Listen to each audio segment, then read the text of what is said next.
ओम महालक्ष्मी नमः। विष्णु पुराण अनुसार महर्षि पराशर मैत्रेय मुनि को बुझाई कहते, हे मुनि जानती, श्री विष्णु जेपरी विश्वर आधार, श्री लक्ष्मी सेहीपरि तांकर परम शक्ति। श्री विष्णु जेपरी सर्वव्यापक, श्री लक्ष्मी सेहीपरि सर्वव्यापिका। प्रत्येक व्यक्ति जीवन में महालक्ष्मींकर कृपा अत्यंत आवश्यक, कारण से एकाधार धन ऐश्वर्य सौंदर्य प्रेम सुख सौभाग्य देवी। तेणु तांकर अन्य नाम श्री विष्णु जेपरी स्तुति स्तोत्र प्रिय, माँ लक्ष्मी सेहीपरि स्तुति स्तोत्र प्रिय हरती। से चंचला सत, किंतु जहाँ ऊपर से संतुष्ट हुअନ୍ତି से तांको गृह केबे परित्याग करନ୍ତି नाही।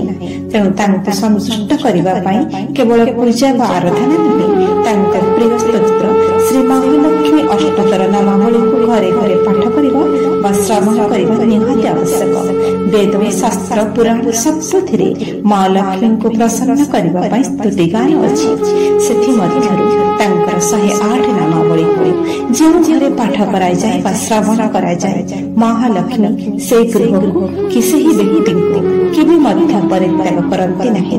आसन्तु माँ लक्ष्मी को प्रसन्न करिबा पई श्रद्धा भाव शुणिबा माँ लक्ष्मींकर अति प्रिय सही अष्टोत्तर शत नामावली को। ओम श्री महालक्ष्मी अष्टोत्तर शत नामावली। ओम प्रकृते नमः, ओम विकृते नमः, ओम विद्यायै नमः, ओम सर्वभूत हित प्रदायै नमः, ओम श्रद्धायै नमः, ओम विभूते नमः, ओम सुरभयै नमः, ओम परमात्मिकाय नमः, ओम वाचे नमः, ओम पद्मलयाय नमः, ओम पद्माय नमः, ओम शुचाय नमः, ओम स्वाहाय नमः, ओम शुद्धाय नमः, ओम धान्यै नमः, ओम हिरण्मयै नमः, ओम लक्ष्म्यै नमः, ओम नित्यपुष्ट्यै नमः, ओम विभवये नमः, ओम आदित्यै नमः, ओम दीप्त्यै नमः, ओम दीप्त्याय नमः, ओम वसुधाय नमः, ओम वसुधारिण्यै नमः, ओम कमलाय नमः, ओम कान्ताय नमः, ओम कामाक्ष्यै नमः, ओम क्षीरोध संभवाय नमः, ओम अनुग्रहपराय नमः, ओम रुद्धाय नमः, ओम अनघाय नमः, ओम हरिवल्लभाय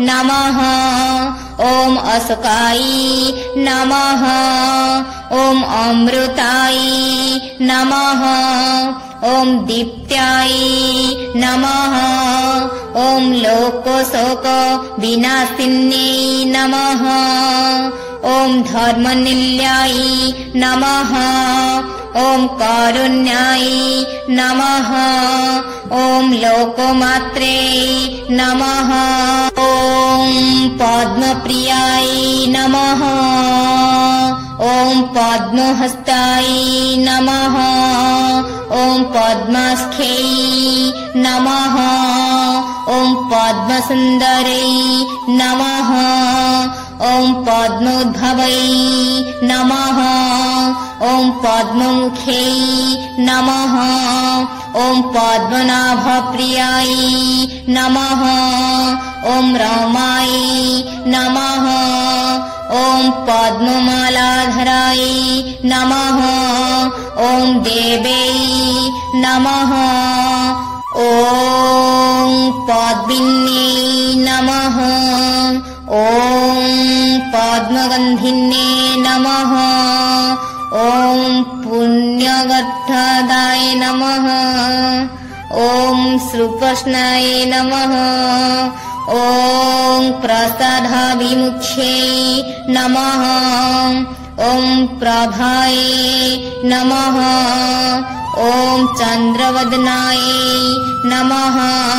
ॐ चन्द्ररूपाय नमः। ॐ इन्दिराय नमः। ॐ इन्दुशीतलाय नमः। ॐ आह्लादजनन्ये नमः। ॐ पुष्ठे नमः। ॐ शिवाय नमः। ॐ शिवकाय नमः। ॐ सत्ये नमः। ॐ विमलाय नमः। ॐ विश्वजनन्ये नमः। ॐ तुष्टे नमः। ॐ दारिद्र्यनाशिन्ये नमः। ॐ प्रीतिपुष्करिण्ये नमः। ॐ शान्ताय नमः। ॐ शुक्लमल्यम्बराय नमः।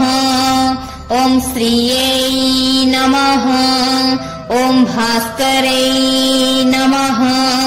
ॐ बिल्वनिलयाय नमः। ॐ वरारोहाय नमः। ॐ यशस्विन्यै नमः। ॐ वसुन्धराय नमः। ॐ उदारंगाय नमः। ॐ हिरण्याय नमः। ॐ हेममालिन्यै नमः।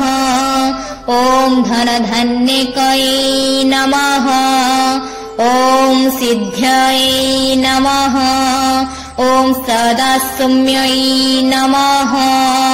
ॐ शुभप्रदाय नमः।